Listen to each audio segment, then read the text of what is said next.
Season 1, Episode 12. Season finale. Rick's Road. You know, this whole story arc got started by an overzealous rent-a-cop who thought he was the big man starring in his own story. As he gets ready to go and deal with this, what do you want to bet that in his insignificance and incompetence he's going to move history one more time?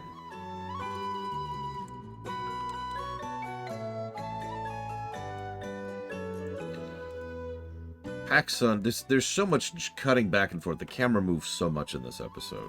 Paxson is soldering something, and he's got a hollow nearby. There's a lambda coming in at night, as there's a thunderstorm, of course, which is carrying Miro to the scene.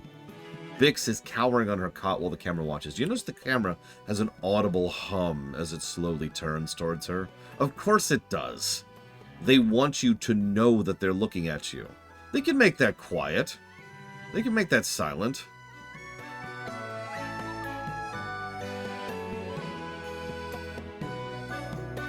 So Bresso knows, and Cinta's trailing Miro, and then there's Corv, I think is the other guy's name, and then there's Nurchi, who's trying to sell them out. Cut back to the kid. It's a hollow of Pac, the man who was murdered. Says all that needs to. There's a scene with Mon Mothma.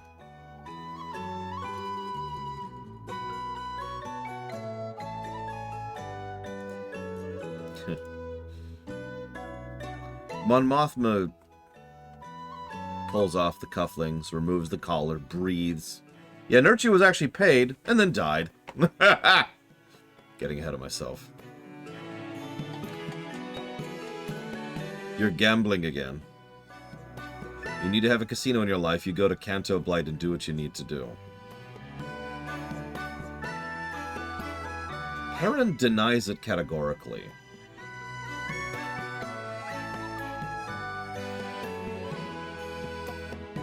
I'm going to skip ahead a little bit.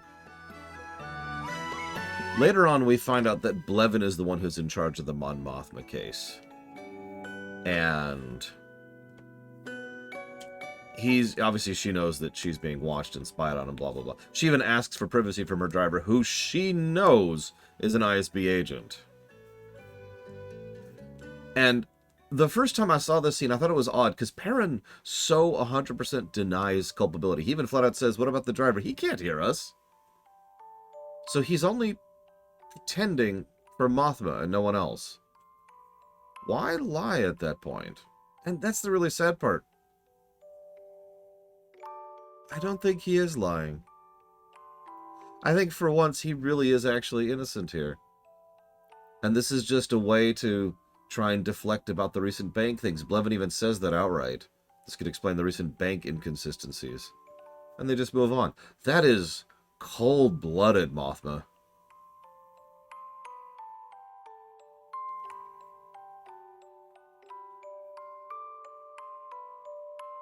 Vel and Cinta come together.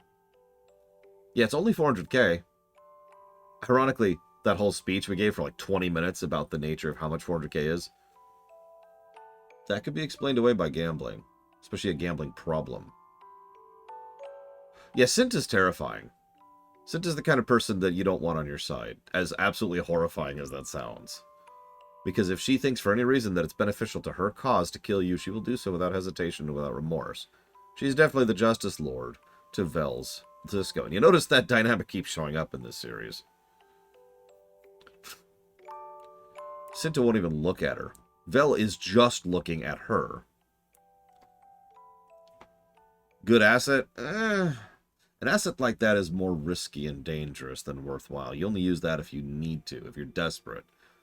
Granted, the Rebel Alliance doesn't even exist yet, so they totally do need to use that kind of stuff here. I would never use someone like Cinta if I had an alternative. Put it that way. Vel's expression, vulnerable, hopeful. We cut to Cassian and the brick, and there's writing engraved in the brick. They'd rather sell you a brand new system at 10 times the price. People don't look down, not past the rust. Eyes open, possibilities everywhere.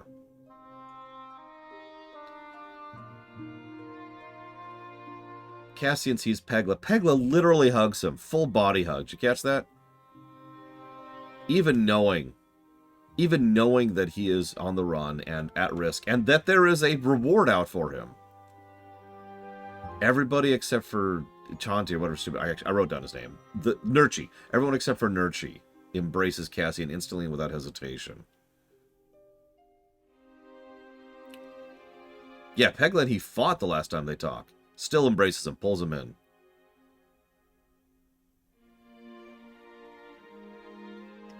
Even Nurchi has a little moment.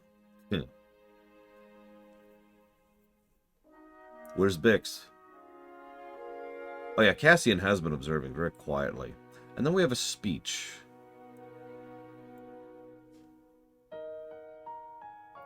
There will be times the struggle seems impossible. I know this already. Alone, unsure, dwarfed by the scale of the enemy. Remember this, freedom is a pure idea. It occurs spontaneously and without instruction. Random acts of insurrections are occurring constantly throughout the galaxy. There are whole armies, battalions that have no idea they've already enlisted in the cause. Remember, the frontier of the rebellion is everywhere. Even the smallest act of insurrection pushes our lines forward. And remember this, the imperial need for control is so desperate because it is so unnatural. Tyranny requires constant effort. It breaks, it leaks. Authority is brittle. Oppression is the mask of fear. Remember that, and know this. The day will come when all these skirmishes and battles, these moments of defiance, will flood the banks of the Empire's authority, and then there will be one too many. One single thing that will break the siege. Remember this. Try. Oh, I remember Bionic Punk.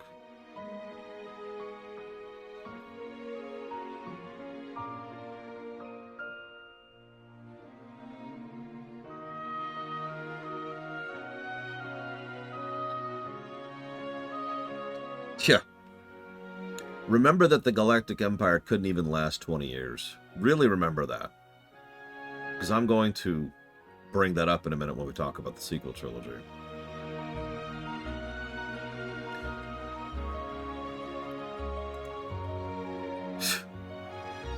We see about Blevin here. They've got a land speeder with a mounted repeater and stormtroopers. The iconography here being very clear in contrasting the other season. Prisoners? No prisoners today. They managed to take out Krieger. And Partagaz so accurately understands his position as he says, the ISB, for all their competence, is doing nothing but playing right into the rebellion's hands. 30 men and Krieger dead. Why? Because today was about wiping the taste of Aldhani from the Emperor's mouth. It's the quietest admission Partagaz ever gives that he's wrong. That he's on the wrong side. And you could see it, even in his expression. Oh, and Cassian comes in through the tunnels. Thank you, Marva. Knew you called that one. He sees Bresso. Bresso sees him. They don't say anything. They just pull in for a hug.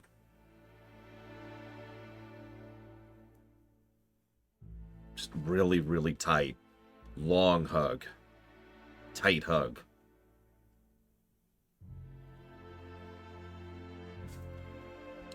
Last time we talked, we argued. Yeah, I know that one. Tell him none of this is his fault. Tell him it was already burning. He knows everything he needs to know and feels everything he needs to feel. He will be an unstoppable force for good. I really wonder what someone like Cyril would be like under someone like Marva. We already talked about this. We already mentioned this concept, but Marva is just such an amazing mother that most of us will never know. Bresso looks at Cassian and says, "You're going to take on a full garrison?" Cassian's response is to give him a look in return. Bresso recognizes that look and says, okay. Okay. I'll take care of Marva. You take care of yourself. Meanwhile, Cyril and Mosk are getting into position.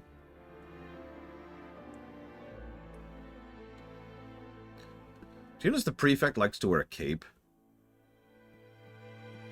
It's a little detail. I just want the title. I know it doesn't come with extra pay. Prefect. The funeral march starts. Usually, when I say something like that, I mean it less literally.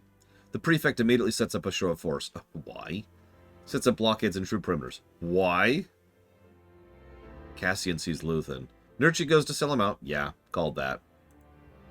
Cyril actually tries to push against Imperial blockade, continuing to show his lack of understanding about anything. And we see the faces of so many people across the show. And Cyril actually sees Miro. Oh my god, she's here. Heartbeat. Heartbeat. Luthen, who happens to be right nearby, catches on to that. They spend 30 minutes of this episode. 30 minutes building up to this event, showing all the pieces and where they lay. You know one of the things I like most about Return of the King? They spend a huge amount of time of Return of the King building up to the Battle of the Pelennor Fields. Like, I don't even know the exact time. In fact, you know what? Hang on. Let me actually pull up the movie right now. Give me one moment, please. Give me one moment. Because I've got the file locally. I ripped my Blu-rays years ago. There they are. Extended edition, of course. Pause. That's not showing up on camera. Yep, we're good.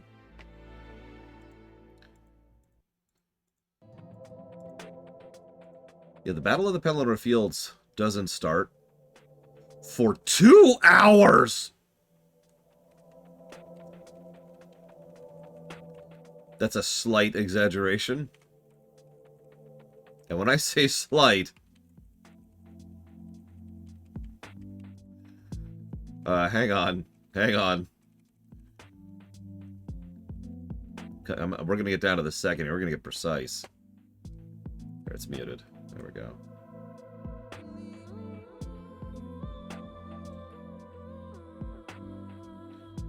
One hour, 58 minutes, and 40 seconds until the Battle of the Pelennor Fields fights. That is all build-up, if you remember Return of the King. There's character, there's setting, there's establishment, there's things moving forward, but that is all build-up to that battle. 2 hours! Showing where the pieces lay. And it's all building up to a funeral. Tell me that's not deliberate. And then we get one last chance for Fiona Shaw to shine.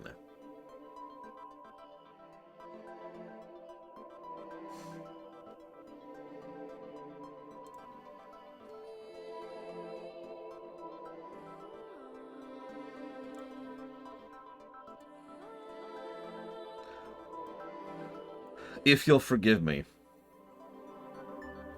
I was 6, I think, when I first touched a funerary stone. Heard our music, felt our history. Holding my sister's hand as we walked all the way to the fountain square. Pause. To me, this proves me wrong, that she actually is a native. Or if she isn't a native, she is a very, very, very young immigrant. Unpause. Where you stand now, I've been more times than I can remember. I always wanted to be lifted. I was always eager, always waiting to be inspired. Every time it happened, every time the dead lifted me with their truth.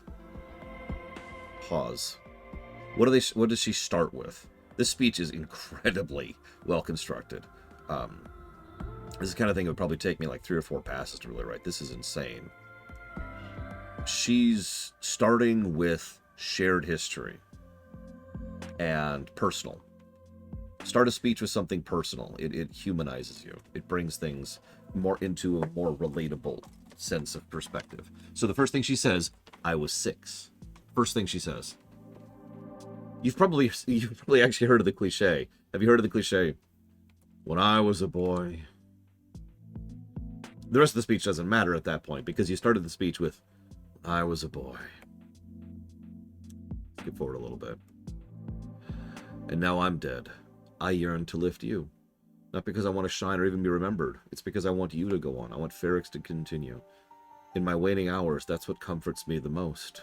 But I fear for you. So we transition into the community. Self, culture, community. It's a weird path, but it makes sense. Start with the individual, then zoom out as far as possible to the culture, then zoom in a little bit more on this specific community, these individual people. And then she starts to transition into history here. And she wants people to understand her feelings and thoughts about why she's doing this. We've been sleeping. We've had each other, our ferrex, our work, our days. We had each other, and they left us alone. We kept the trade lanes open, and they left us alone. We took their money and ignored them. We kept their engines churning, and the moment they pulled away, we forgot them. Because we had each other. We had ferrex. Again, hammering that community point and smart usage of repetition. We had each other, and they left us alone. But we were sleeping. I've been sleeping. I've been turning away from the truth I wanted not to face. This is when she gets to the heart of what she's actually talking about. There's a wound that won't heal at the center of the galaxy. There's a darkness reaching like rust into everything around us. We let it grow, and now it's here, and it's not visiting anymore. It wants to stay. And once again, I can't believe I'm putting this out the extreme obvious, but you notice how Palpatine continues to have a palpable presence here. The rust, rotting the galaxy from within. Remember, there is only one individual who benefits from everything the Galactic Empire is doing, top to bottom.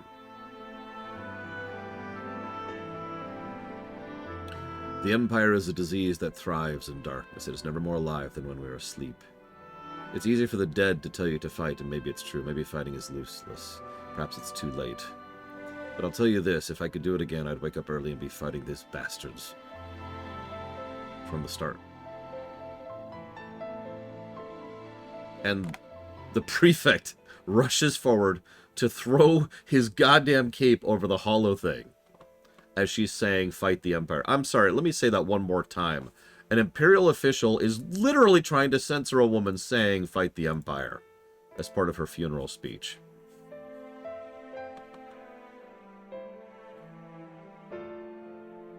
What I love most about this scene is it is so incredibly cliched. No, I don't mean that as an insult. I've said it before. I will say it again. Tropes are not bad. Execution is what matters. This is so incredibly obvious. So overt. So on the nose. And yet it's so good. He literally kicks over B2. You think these people don't think of B2 as their own? Hegla literally drags him away later on in the fighting. Did you notice that Luthen was listening the entire time, and even he is touched by all of this? Luthen is touched by Marva. As always, it is the Empire that fires the first shot and throws the first punch. And now they have a right on their hands. And this whole sequence... Yeah, Brasso beats the imps with Marva's brick. God damn, I love that.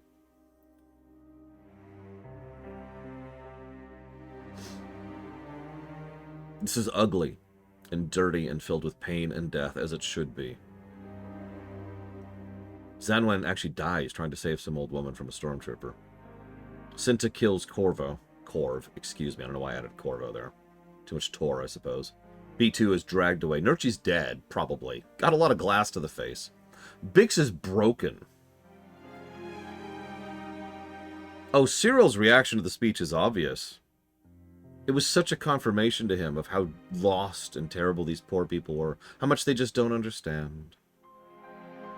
Remember, Cyril has been fighting against corruption this entire time.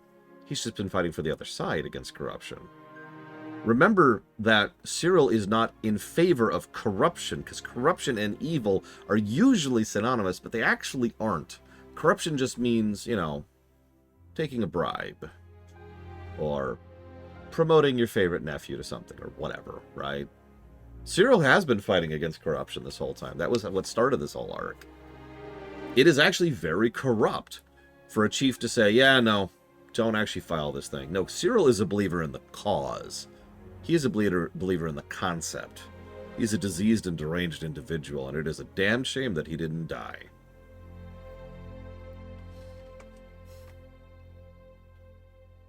Yeah, exactly. Corruption is the exploitation of the system, regardless of the system in question.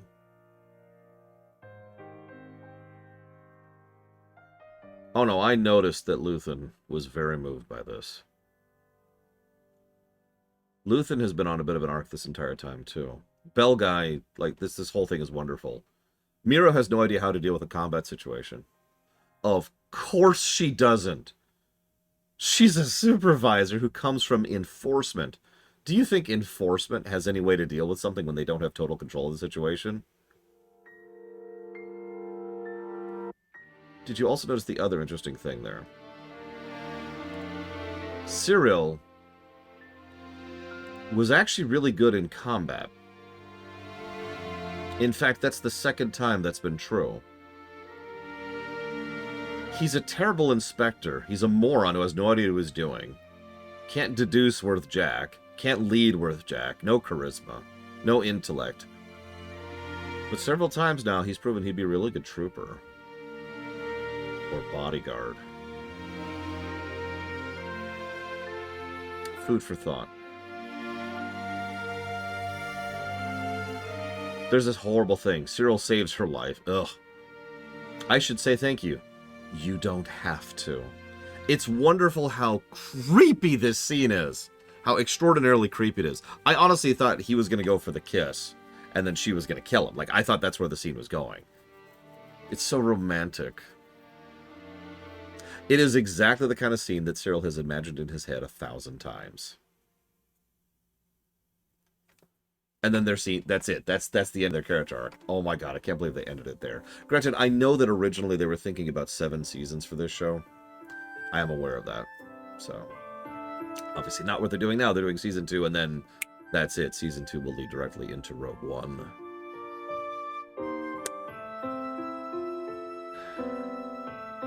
I suppose that's fair. 040. Okay, he gets 1 intellect. Just the 1. Now, I don't think we'll see Death Troopers for a minute, but we'll get there.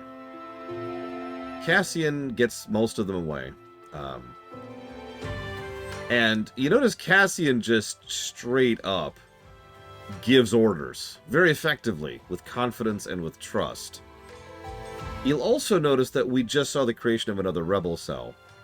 In fact, this is straight up a D&D team, isn't it? No, really, think about it. Let's see. We've got an old shipbreaker, working class, everyman. We've got a kid who's smart, works tech, science kind of things. He's the engineer. He also watched his father be murdered by the Empire. We've got the local former civil person. That's the talker, right? She's the one who was part of the local, the sisters. We've got the tortured ex-business owner, probably the one who's kind of like the every woman, probably the leader type. Huh? Tell me I'm wrong. Oh, and B2. Gotta have a droid on these teams.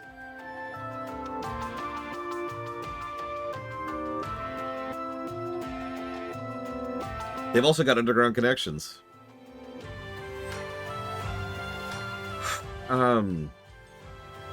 I love how the horror music continues to play as we see Davo and his son. Did you catch that? Mon Mothma has sold out her husband and her daughter to the rebellion's cause. And Mon Mothma is in full Chandrilan regalia, I believe for the first time. And she's got dominant gold colors with blue highlights, whereas Perrin has dominant blue colors with gold highlights. It's funny for a scene that lasts like 20 seconds how much effort was put into the outfits there. Meanwhile, we cut to Mosk. He's just in a bottle. That's all he's doing. Who knows what's going on there? Luthen decides to bail, realizes something is wrong, turns to see Cassian, and Cassian says, "You came here to kill me, didn't you?" Luthen's face. After Krieger, after Saw, after Ferrix, Luthen has definitely been on a character arc this time, just like Cassian has. And what's really ironic here is that it's the same arc for both. Even though Luthen has been fighting the Empire for years at a minimum. Like, we know 6 years bare minimum, but you can't tell me it's not been longer than that. But only now is he starting to transition into being a legitimate believer in the cause, for lack of a better way to put that. And Cassian, no games. Kill me or take me in.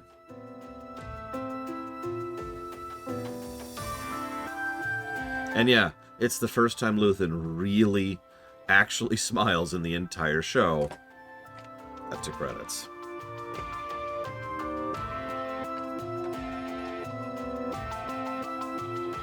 That makes you think.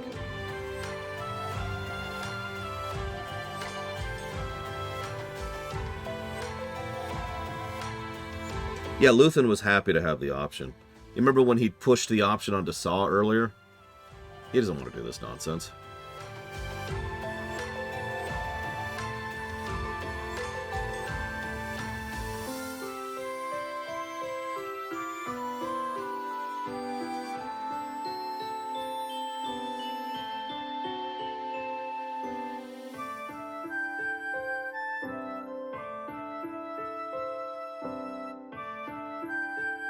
Oh yeah, sorry, I should actually... Yeah, sorry. I'm going in 3 directions here. I was going to point out, even if this show never got a second season, this would be phenomenal as is. But yeah, I have to point out that at the end we see those damned parts. I was right! We see those damned parts they were producing en masse being put together by the thousands as they're working on a fraction of a giant refractory disk, which is just one of many, many parts of the Death Star. Called it. Hate to say it, but called it. Something I've actually said multiple times is how much I'm okay with the first Death Star. Because a lot of the EU and the AU have gone out of their way for years to justify the first Death Star. You know what I mean? The second Death Star was put together and built, and it's like twice the size and all those other dumb things in like, what, 5 years? 6 years. Excuse me, it's 6 years. That's insane. That's stupid. Starkiller Base is nonsense. The Sun Crusher is ridiculous. And so forth and so on. I could go down the list.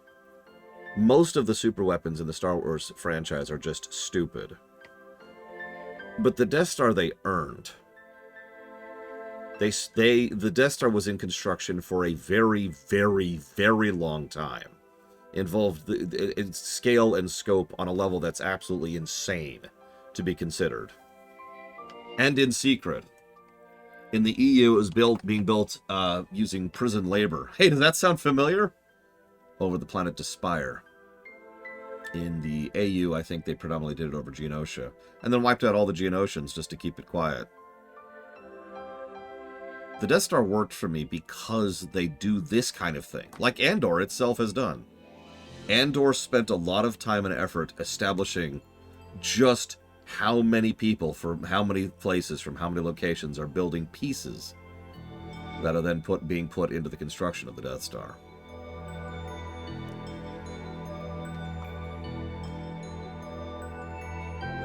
Yeah, no, proper build-up.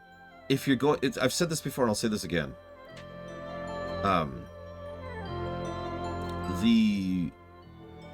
All fiction is nonsense, right? To some extent or another. What matters is how much work the fiction puts into getting us to buy it and believe it. How much they actually go out of their way to make us be like, okay. And yeah, that's why I always say the phrase, they have to earn it. If you've earned it, okay, I'll let it go. And that's why the Death Star, despite how nonsensical it actually is,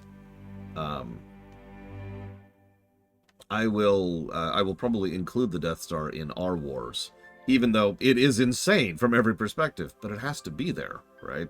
You get it. I'm getting a little bit off topic, but you get my overall point. One moment, please. What is this insanity?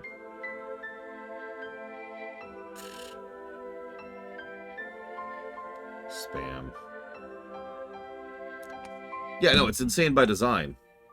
And as Rax pointed out, the Death Star's job wasn't really to blow up planets. It wasn't really designed to be a superweapon in what we traditionally consider it to be. the Death Star was there to be a symbol. The Death Star was there in the EU so that the Emperor could retire, and in the AU so that the Emperor could retire for different reasons, it's worth noting, but that was the goal in both canons. And I don't even want to get into that Shadow Machine. Yeah, that's kind of my overall point, Jesse's Mask. Some work has been done for a couple of individual super weapons, like the Starforge, for example.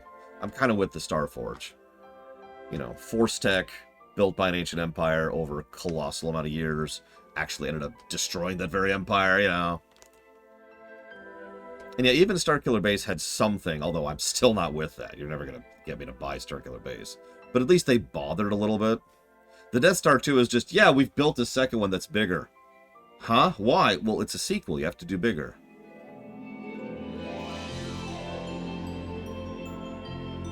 I'm sorry, I like Return of the Jedi, but the Death Star 2 is stupid. What's really funny is when I was a kid, I always assumed, naturally and immediately, that the Death Star 2 was actually smaller. That it was less intimidating, less overall scope and scale, which would help to explain, like, oh, okay, so that's how they build it so quickly. That's why it's still under construction. That's why its super laser is merely destroying capital ships. Like, that's a huge deal still, but it's not to the level of the first Death Star. Okay, no problem. No, it's bigger! Like, look at the two side by side. It's crazy. Getting off topic. I am kind of building up to a point here. Let's get this out of the way first and foremost. Purple.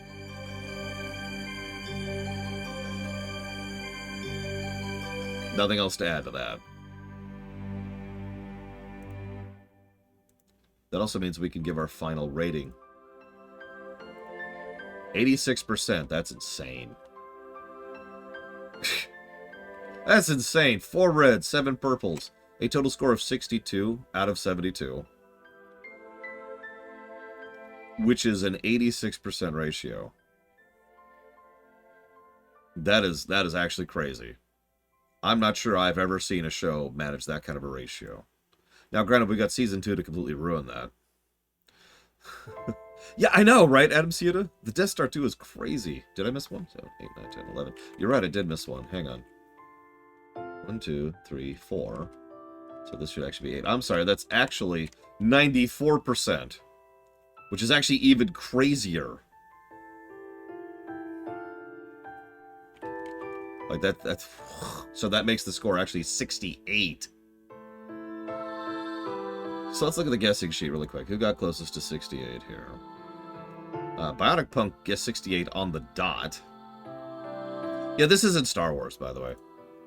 This isn't Star Wars. Obviously, because... hang on.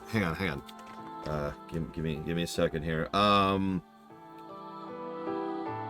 Quantum. Okay.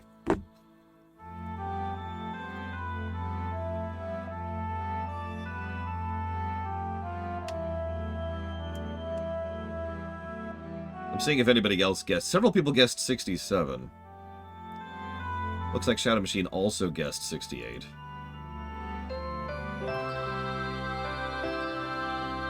So did Simple Gamer. Jesus, several. So did Von Falkenstein. So hang on. So, give me a minute. I gotta write down several things here. This is gonna take. So just enjoy the music for a second.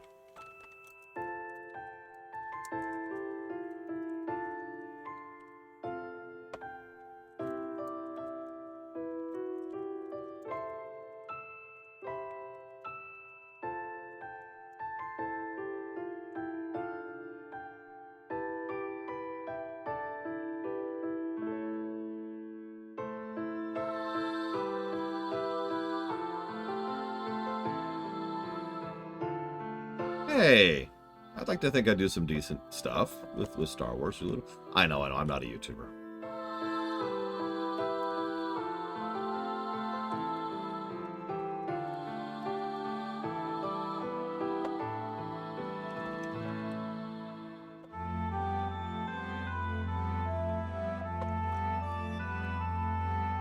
God, thank God for that.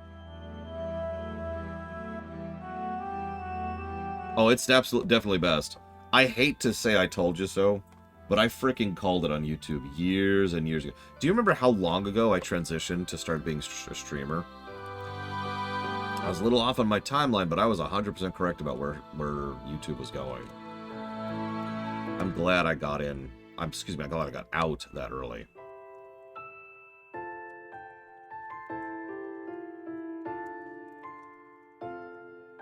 Thank you, Magister. I appreciate it. Don't expect more of those. That was literally just, I had something bouncing around in my head I wanted to share. That's all that was. You need to pick 2 more things, Uthor. No, this is nowhere near justified. Not even close. Rax, one of your things is going towards Dawn Trail, which is funded.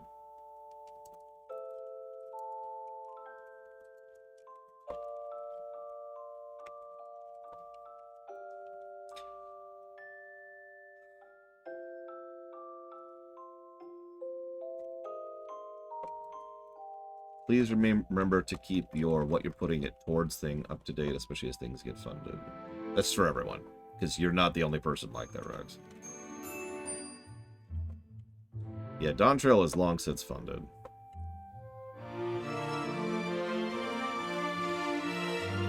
My first thought was Assassin's Creed 6?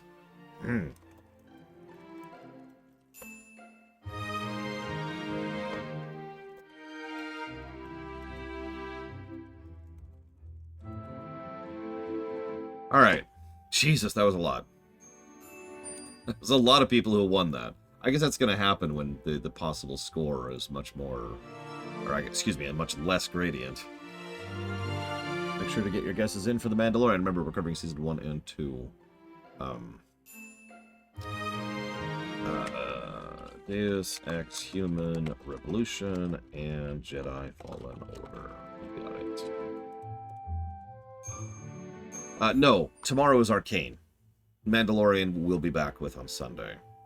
And yes, Mandalorian's range is not the same at all. It's actually there in the street, but it's 0 to 96. If every episode in Mandalorian is purple, it'll be 96. Who won? Von Falkenstein, The Simple Gamer, Shadow Machine, Reximus, and Bionic Punk. All won.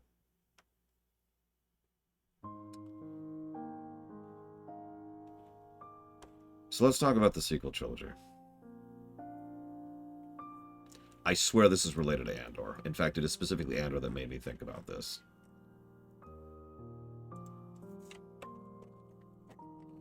So, this is as close as you're probably ever going to get to me really sitting down and analyzing. And remember, this is an analysis, not a review. I do actually hope to review the sequel trilogy someday, along with many other films, but that's... I want to talk to you about the fundamental failure of the sequel trilogy. Now, let's look at the prequel trilogy for a second. The promise was inherent from the word go. There's no Vader, there's no Emperor, and there's no Empire. We knew exactly where the prequel trilogy was going the moment it was first introduced. The moment it was supposed to announce that they were doing in episode 1, it was like, yep, got it. We know exactly what that's going to be. That's the lead-up and establishment of the Galactic Empire. And a lot of us were on board for it. I can't speak for the greater world, because the internet was barely a thing at the time. But in my tiny little bubble of social interaction and convention going, yeah, we were on board. There was a lot of hype for episode 1. What's the original trilogy? Well, the state of the original trilogy, for all its fallings, is the state of the galaxy at large and the overall fight against and fall of the tyranny of the Galactic Empire. If you're noticing, there's a trend in both of these. We establish a status quo, we develop it a little bit, and then we change the status quo. Both trilogies actually develop this fairly well. And then there's the sequel trilogy, which has nothing. Now, I see several people repeating something in chat, which I myself have said before. And I know that there was a colossal mess behind the scenes of the sequel trilogy. You know what else had a colossal mess behind the scenes? The prequel trilogy. And the original trilogy. It's no excuse. Like, I'm sorry. Do you know what I refer to as a Star Wars? As a lorium? For those of you not aware. I tend to use 2 points, using movies as the axes and terminology, in order to try and identify something that is in contrast to each other. Because Jurassic Park was a tremendous amount of talented people in the right place at the right time when all the pieces were in place for it to work out perfectly. Jurassic Park, the first Jurassic Park, if you're not familiar with it, is actually a masterclass in filmmaking. It really is. Very many talented people on every level, at every layer. Oh, and of course, George Lucas was involved in that too. Gotta mention that. A lot of people don't know that. Star Wars, A New Hope, was the inverse of that. Star Wars was a lot of people making it up as they go. Not sure what they were doing. Not sure how they were doing it. Bunch of individuals who were very talented and would grow to be people who would literally establish the very ideas of how filmmaking would develop for the next 30 years. We're still working off of stuff that they invented when they were making A New Hope. But it was all lucky. It was. They happened to find the right people who happened to figure out the right methods. I mean, God's sakes, everyone knows about Martha's contribution as well. But the problem is, I can't give you one name of one person who is sufficient. Oh, you gotta be kidding me! For those of you watching on YouTube, I just lost internet to Twitch. That's just hysterical. That's just funny. Wow. Disney's trying to cut the line! Now, did I lose Twitch or did I lose the internet as a whole? Hang on. I had this whole speech planned. Nope, I have internet. It's just Twitch. And it is not reconnecting to Twitch. Jesus Christ, Twitch. Twitch is shutting me down. Twitch is shutting me down. Oh, wait a moment. Forgive me, those of you watching this on the VOD. That's just funny. It really is. I even had the music cues pretty perfect. Oh my God.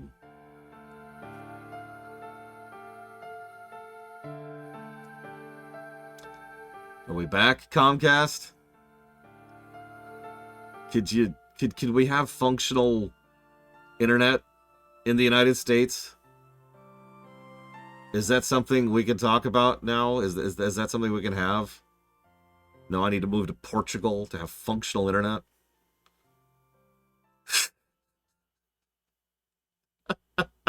They got me. They got me.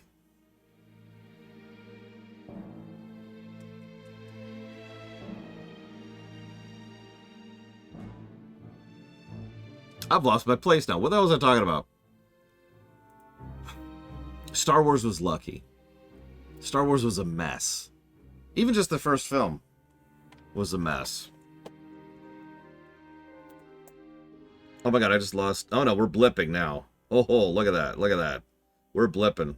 20% dropped frames.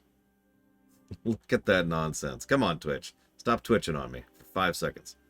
I swear, I'll only be a few minutes.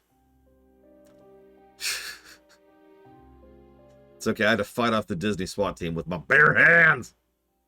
I shouldn't joke about that. Star Wars got lucky. I'm just going to summarize. And that's the point. A New Hope in particular, but also the entire original trilogy in specifics, was very, very, very messy behind the scenes. Constant issues, constant setbacks. We almost lost Mark Hamill. Not only literally physically, but also due to mental strain and stress of what he was going through on the set. Right? Have you ever studied the making of Return of the Jedi? Jesus Christ, OBS! It's not OBS. I know it's not OBS. It's Twitch. Are we done, Twitch? Are we done? Are you done interrupting me? Is that what this is? Take your time, Twitch. I'll wait.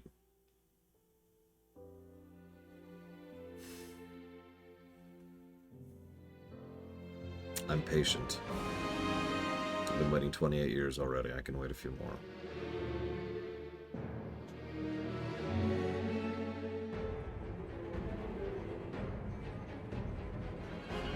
Says we're connected. We've already dropped a bunch of frames. Maybe I should just aim this at the The VOD at this point. This is insane.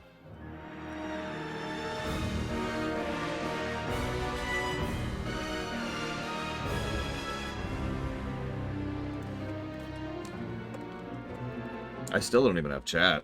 It says we're reconnected.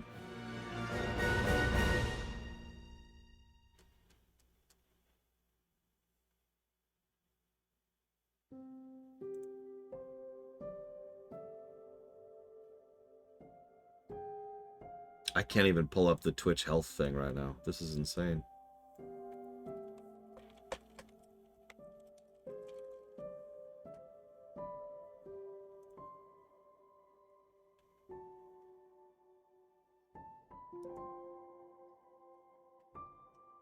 Maybe I should pause the music. I'm losing things here. Oh, no incidents reported. Everything's fine, according to Twitch chat. According to Twitch's support page. Let me double check something here really quick. Go away.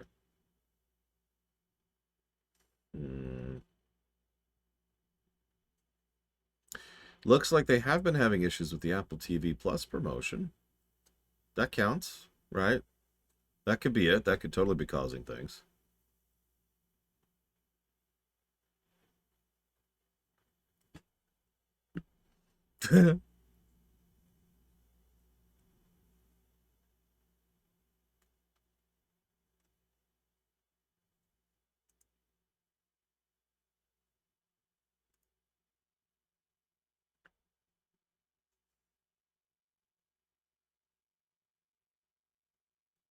I do see chat. Is it visible here? It is visible here. Okay. I'm gonna wait a minute now.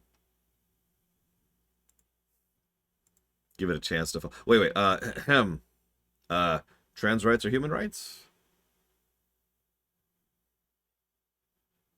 Nah, it's probably not controversial enough. Haiti. Just mention Haiti.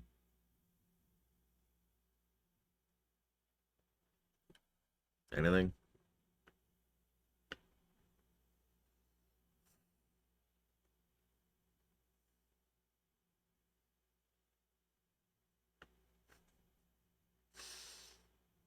The Olympics? Oh, I actually don't even want to talk about the Olympics. What a vanity project. I'm down for the idea of sports. I always have been, but I really think there's some problems with how we execute it. That's true with a lot of sports. I'm actually very pro sports, as weird as that probably sounds coming from someone who's a geek, but it's true.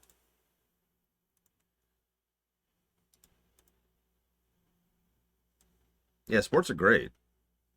There's a lot of trash associated with sports, but sports are great.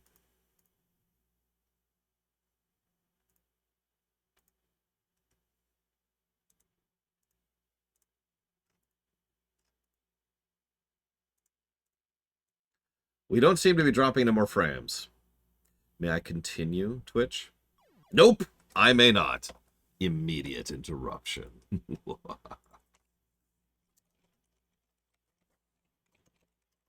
there's actually another problem with sports. And by that I mean there's a problem with people. Because you take anything too seriously, you have a problem. The moment you start attempting to physically attack someone for being on the wrong team, we have a problem. Thank you, Daniel Dort, very much. Always appreciate it. I will jot that down for Yakuza Block 1, functionally Yakuza Block 3, and the Opus Magnum. Thank you. Are we good? Twitch? Are we good? Can I talk about Star Wars? Is that allowed?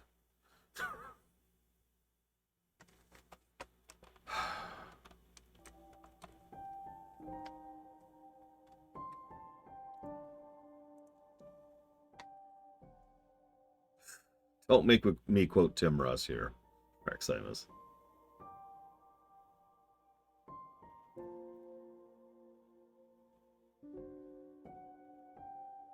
I'm still just kind of staring at my network health there. The point I'm trying to reach, and I was trying to make this thoroughly and concisely, and now I have failed, so I'm just going to summarize now. The most common thing that people speak about the sequel trilogy is that it didn't have a single direct vision, and that it was a giant mess behind the scenes. And the problem is that exact same statement can be said about both previous trilogies. That is not that's not an excuse. That's not a thing. It helps to explain some of the why, but does not justify the what.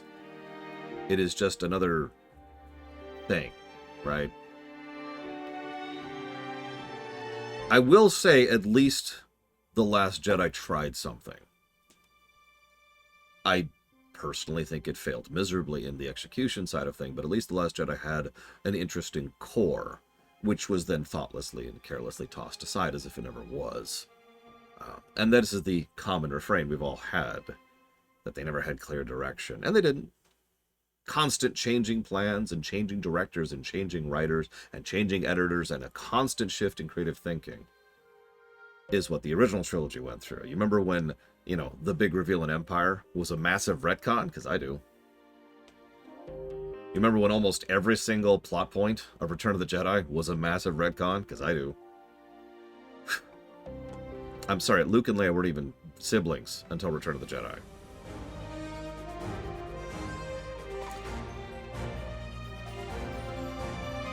But what am I getting to, and why does this have to do with Andor? It's because, to me, the failure of the sequel trilogy is fundamental. It failed on the premise of what should have come after the original trilogy, in my opinion. I've heard some people try to defend the sequel trilogy by saying it's a story about the vigilance against fascism, which might have worked, but that's not what the sequel trilogy actually is. And of course, now it has forever stained Star Wars post-Return. Because, and this is tying it all back in together, something that I've been really reminded of as we've been going through Season 7 of The Clone Wars, which is where these thoughts really actually showed up. And then, of course, here, now, with the Andor series, is that all of this is for nothing. None of this matters. All this sacrifice, all this pain, all this misery and death and horror and terror and things unbeholden unto decency, all of it is shoved into the toilet and flushed down the drain for 30 years of an unstable and corrupt government, which then falls over to a knockoff galactic empire that we have at home. The sequel trilogy failed at its fundamental core to actually follow through on these events. I was actually thinking about this because I challenged myself here. I challenged myself on the idea of, well, does the EU follow through that same problem? And yes, but also no, because the EU was a mess itself. I'm sensing a trend here. The EU did one thing very, very right with the Thrawn trilogy. Because the Thrawn trilogy was a, now what? Right? Now what? Okay, we did it. Palpatine is dead. Actually, we didn't even have that name back then. The Emperor was dead. Yes, I know his name was in the script. The Galactic Empire has fallen. Now what? And that was a good direction to take it in. Not the only direction they could have taken it in, but a good direction to take it in. It was a thing. It's a new starting point, right? A launching point for an entirely new arc and an entirely new series of arcs that can follow through on the fascinating setting that has been created by these films. The sequel trilogy is, oh, let's just do it again. And yes, I know that that's dismissive, but zoom the camera out a little bit and look at the whole trilogy as a whole, because while we can say individual things about individual parts, about individual films, if you look at the whole sequel trilogy, all you really see is Star Wars 2. Like, you cannot tell me that the First Order is not intended, or wasn't, intended to just be the Galactic Empire 2.0. You cannot tell me that the usage of iconography and the usage of musical displacement, the usage of dominant themes, the usage of how things were structured was all just, and it's, again, I'm not even calling Force Awakens A New Hope, repeated, because that's actually wrong. But the problem is, if you zoom all the way out here and just look at the whole trilogy, it's, yeah, no, they're just the Galactic Empire again.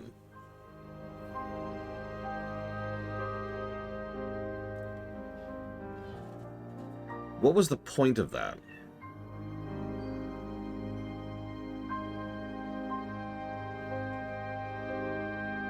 This is why I gave credit to The Last Jedi, because at least The Last Jedi bothered to try and say something, and came close to actually doing exactly what I just mentioned, starting something new. Do you know what I remember most about The Last Jedi? Because I've complained a lot about things in The Last Jedi, like that stupid chase scene. Or Planet Side Quest, or the way that hyperspace works, or all other little nitpicks I can throw at that film. But you know what I remember most? I remember being excited that Rey and Kylo, this is a spoiler, by the way, were going to start something new. Throw the Jedi in the trash where they belonged. Throw the Sith in the trash where they belonged and start something new. And I was excited for the concept. Yeah. I was cheering in the audience and got cussed out for that, by the way.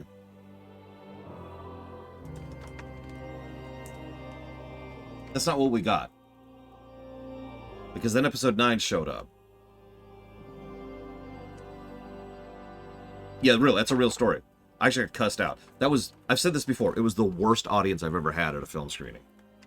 This is not an exaggeration. I've actually had to mentally remind myself periodically that some of my opinions about The Last Jedi are probably tainted by the fact that I had the worst audience I've ever had at a film. It was awful. Yeah, Ben and Rey could have been a new path for Force users. This is something they explored in the EU, too. You remember the rainbow?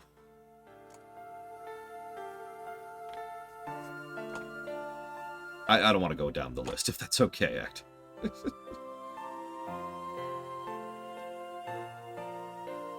And so what we have is a failure of structure.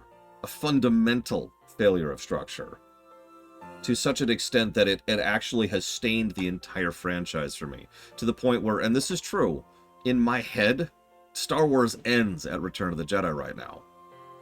Because I'm so fundamentally de-invested in everything that happens after Return in the AU. The sequel trilogy is something that is so, I hate to keep using this word, it is so fundamentally, structurally flawed, that even the thing it could be kind of argued to barely be doing is something it fails at. I was watching one of the prison scenes, which really brought this to the forefront of my mind. Because you know something that I really, really liked about the prison arc? It didn't end badly. Let me explain something that not a lot of people understand. Dark storytelling can be done a lot of different ways, obviously. But I'm not particularly bothered by dark storytelling. As long as the dark part is the beginning of the sentence, or the middle of the sentence, not the end. What really matters at the end of the day when it comes to fiction is what you end the sentence with. If you have something really, really bleak and horrible, imagine for just a moment. Yeah, I wrote the Final Fantasy II rewrite. Have you watched that? That is shockingly dark. I go a little bit too much into post-traumatic stress and mass murder and very, very personal breaking of someone down to the point where they barely function as a human being anymore. But that's the beginning of the sentence.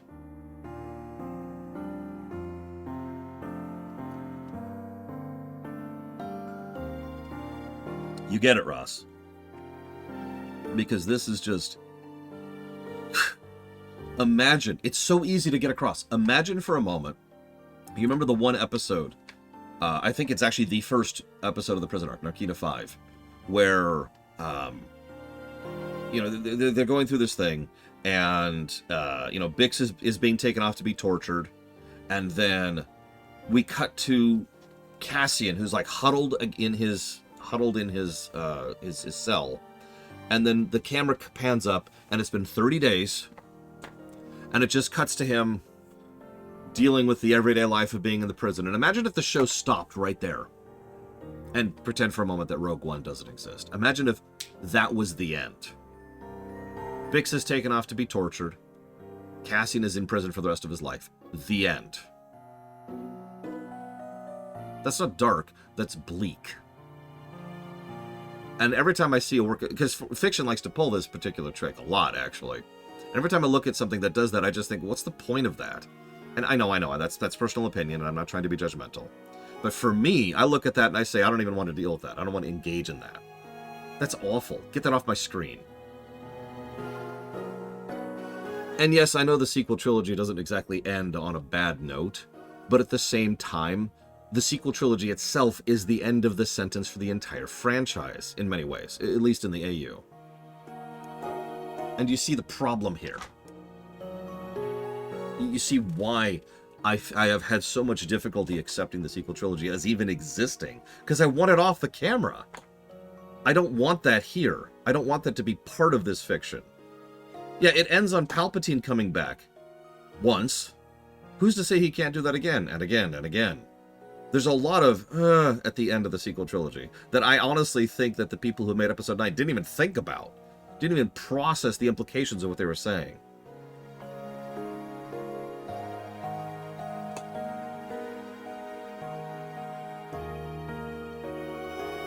I have no judgment for anybody who likes the sequel trilogy. That's fine. I have no judgment for anybody who doesn't like the sequel trilogy. But this has nothing to do with that. This is not a review. This is an analysis. Does that make sense? I am not saying the sequel trilogy is good or bad. That is irrelevant to this conversation. I am saying that the mere position of the sequel trilogy is problematic. That I don't even want to acknowledge it as existing, given how much it stains what has come before it. That's why I keep using that word fundamental, that I think this is a fundamental failure on the behalf of the creators. That rather than just being a movie that sucks, Episode 1, it's a movie that sucks that just completely bothers me to the point that I want it off the screen. I look forward to someday reviewing those films. I'm not even sure the review is good, bad, or in between as anybody actually thinks. I have no idea.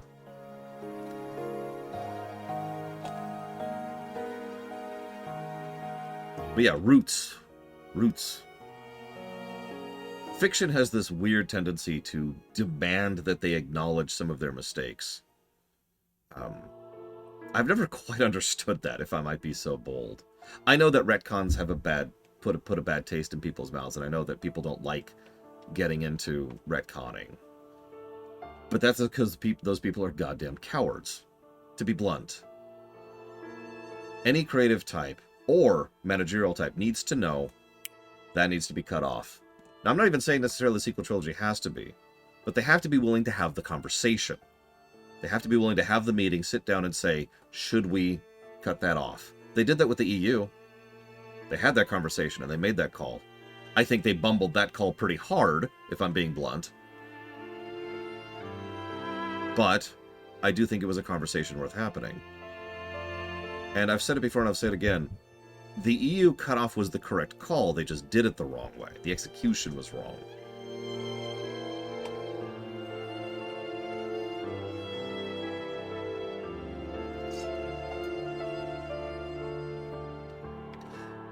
And again, I'm sorry, I am reading chat. I'm trying not to engage with a lot of people because a lot of people are talking about the quality of the films, which, to repeat myself slightly, has nothing to do with what I'm saying.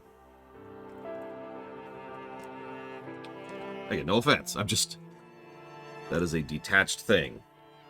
I do find it interesting, though, that after all these years... How many years has it been since Episode 9 came out? My youngest niece wasn't even born yet. I do think it's interesting that after all these years, we're still at the point where we still tend to get a little bit upset about this topic. Of course it should, Clace. It should upset you. That's not a decision that should be made lightly. That is the same concept as the corporate executive walking up on a stand and saying, hey, we screwed up. And admitting that flaw. By the way, that's one of the reasons they don't do that. Do you know how rare it is for someone to stand up and say, yeah, we made a mistake?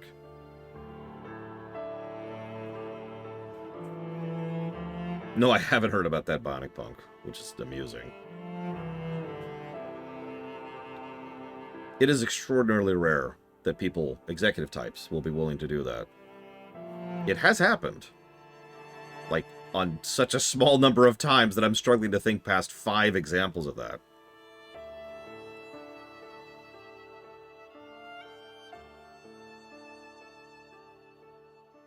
So, I was having some thoughts about that. It's easy to fix all of the surface level problems with the sequel trilogy. First and foremost, Poe Dameron is not Han Solo 2.0. Let's just fix that really quick, right? Let's just smooth that over. That's an easy fix. Rax had the idea to make him a mechanic, and gave far more details about that, which we can go into if need be. Keep Finn as the ex-Stormtrooper. That's amazing. It's one of the best character decisions they made. I honestly wish they did more with that. Keep Rey as a nobody. Sure, she can use the Force. We gotta have her Force users in the movies, but keep her as a nobody. Who's Kylo? Well, that's easy. He's a thug. He's someone who dunked into the dark side and got a hold of a Star Destroyer. One Star Destroyer. And he's pulling a Saw Gerrera. Except in the opposite direction. Now, I don't mean that to be repeating. In fact, actually, point in fact, I didn't even realize I was repeating Saw's point until we got to the episode where Saw showed up. Whoops. But, right? One ship, one Star Destroyer.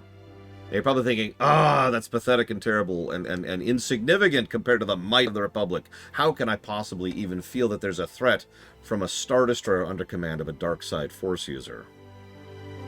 I'm sorry, my sarcasm might not be as significantly obvious as I'm trying to make it here. One Star Destroyer, which is willing to maraud, that is to say, take the parts and resources and resupply they need as they go, with a pretty powerful Force user on hand, that's terrifying. And there's your threat. There's something that can push the problem of the overall sequence, that can make the scope still significant, even if the scale is smaller. Yeah, a Sith nomad. And the best part is, they're stuck. And we understand that if we're paying attention. They're stuck. They have to keep marauding. They have to keep going and stealing and destroying, because otherwise, then the ship will stop functioning. Do you know how much it takes to keep a Star Destroyer functional? And yeah, all it's going to take is them getting caught by one particular line of Republic ships, and they're gone. So make them marauders. Make them a roaming power. Pirates, functionally. Who are trying to do everything they can to keep going. Because if they ever sit down too long in any one spot, they're probably dead. And yeah, I wouldn't make him Sith at all. We're done with the Sith. The Sith died before Palpatine, if I could be blunt. I'm sorry, I've said it before, I'll say it again. I always liked the idea that Palpatine was not a Sith. That he sure used the iconography and he used the teachings and the trainings to his own benefit, but Palpatine was Palpatine. The Sith functionally died with, oh god, I can't think of his name. It was Plagueis. Remember, Palpatine had his whole thing about the rule of one instead of the rule of two. You remember that whole thing? Hell, Palpatine had two and was working on a third apprentice all at the same time. Come on. So, the Sith are gone. You want to keep the Jedi? I could buy that. The Jedi have too much importance, just the word, even in universe, right? Even in universe, the word Jedi just has too much importance. So, okay, keep the word Jedi. Have Luke trying his own thing. You can even have Luke failing at his own thing. That's fine. It's not like that didn't happen in the EU, right? He's learning. We're not getting to, what was his name? Darth Krayt, I think. Well, that's my point, Dr. Winter. They don't call them the Galactic Empire either, but they are. Don't tell me the First Order is anything other than the Galactic Empire. They filed off some of the serial codes, but otherwise it's the same damn thing. And all of this gives us an interesting setup and a launching point for a now what.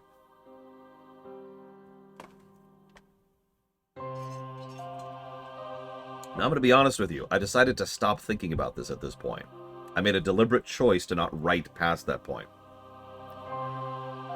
But my point I'm trying to reach overall is that from this launching point, we have a lot of ideas and a lot of concepts and a lot of things we can do. We could migrate a whole lot of the sequel trilogy's actual elements, the good elements, the interesting elements, the divisive elements, into this new setup. But exactly, Rex, you get it. Original seeds. We changed the roots. We changed the fundamental core of the structure of the sequel trilogy, which is itself the problem I have. And I have never been more convinced of that than going through this show, a show entirely about pushing up and dying and suffering and struggling, all for the freaking song that plays at the end of Return of the Jedi. Because that's the goal. That's that light, right? It's that light at the end of the tunnel. We talked so much about that during the prison arc. From a real-life perspective and from an in-universe perspective, we need to reach Yup Dub. I know that sounds silly and like I'm making a joke, but I mean that with absolute sincerity. We need that light at the end of the tunnel. Just like Kino did. And yeah, it's not going to last forever. You know, we don't have to have a happily ever after Return. The EU didn't do that. But again, new.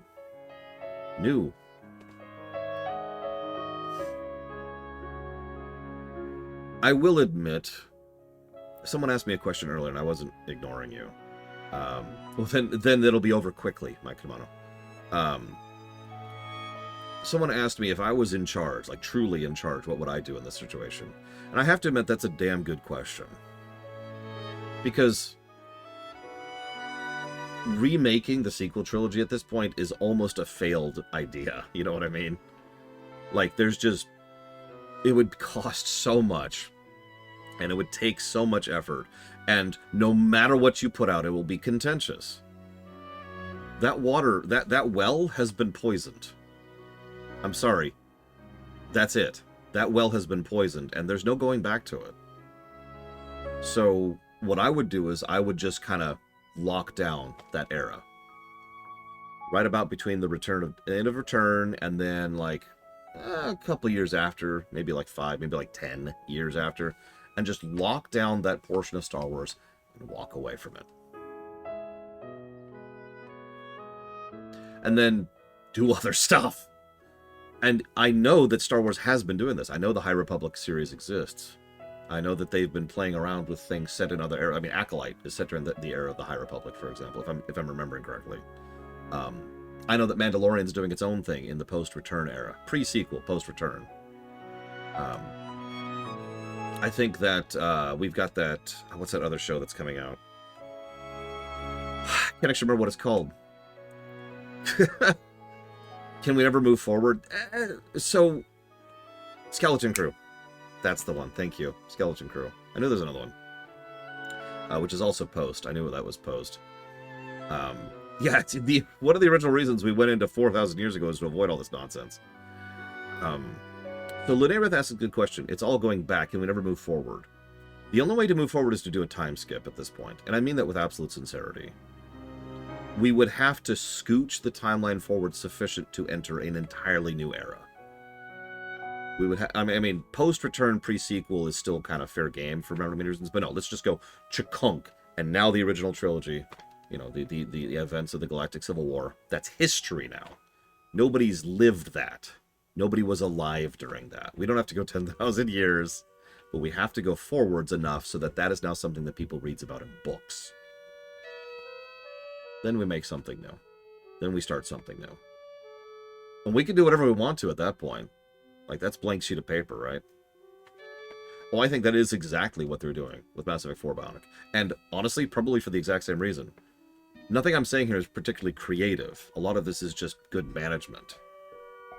A lot of this is just trying to sit down and look at this from the perspective of an executive and a project leader who is saying, this is the situation, what do we do about it? And yeah, 50, 100 years, we can do whatever we want to with that history. In all directions. Who knows?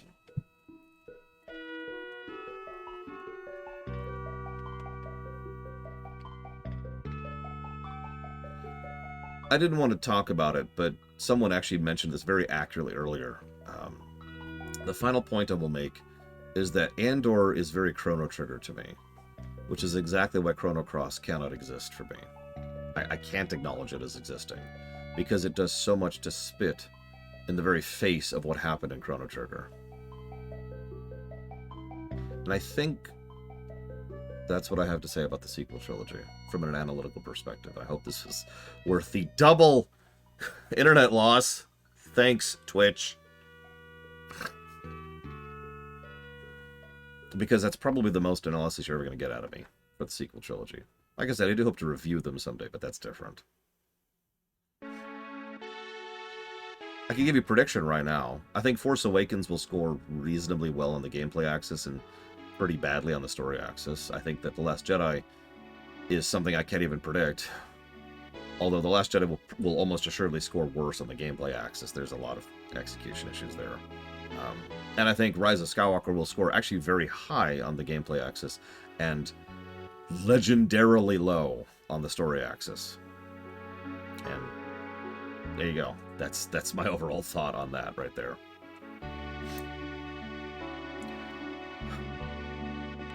My first experiment movies for the review? Star Trek 1.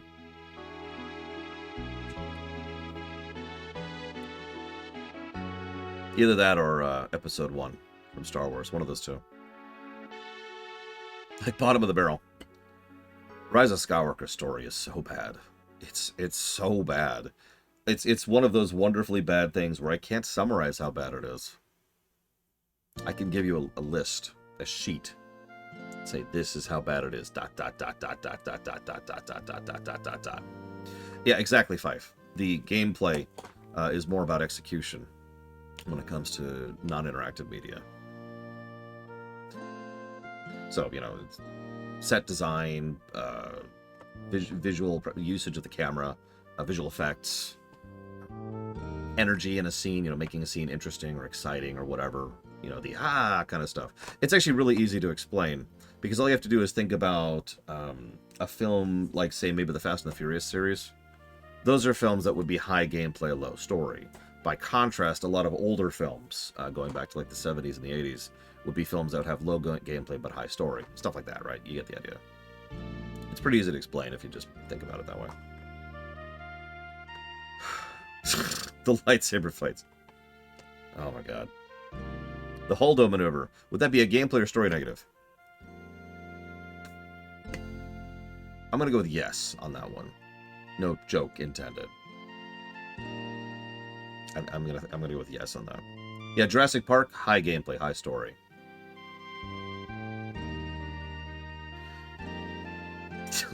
I don't want to get into it. I don't want to get into it. We're getting too much into review. Oh yeah, there's also a concept called external continuity. Let's leave that. Fury Road. Oh geez, Fury Road has pretty good story, all things considered. Even though everyone makes fun of the fact that the plot doesn't go anywhere, but there's still good characterization and there's still good world building and there's still good story elements. But Fury Road would be dominated by the gameplay axis. Forgive me. Anyways, I do hope these pathetic and terrible thoughts have been worthy of your time and attention. I'm going to go ahead and chop off. I have some paperwork to do, and I got some prep work to do. And I actually haven't eaten breakfast, and it's almost lunchtime, so I'm going to go do that. Tomorrow, at roughly 10 a.m. Eastern Standard Time, we will continue with Arcane. Give me one moment, I'll give you the exact episode. Tomorrow we'll be doing Arcane Season 1, Episode 4, which is called Happy Progress Day. We will probably be covering 3 episodes of Arcane tomorrow. That feels like the right overall approach for that. And for those of you who are interested in Mandalorian, we will be covering Mandalorian starting on Sunday, Season 1, Episode 1, The Mandalorian.